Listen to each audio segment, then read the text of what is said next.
হবে, খাইতে হবে কাঁচা।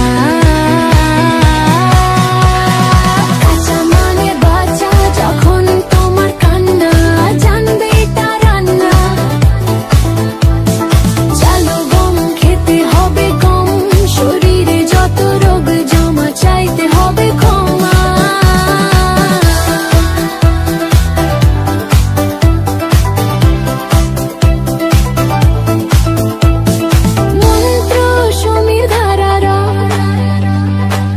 শুধু অসুখ ছাড়া জীবন তোমার পূর্ণ হবে, সুখ শান্তি সঙ্গে রবে, খেতে হবে কাঁচা।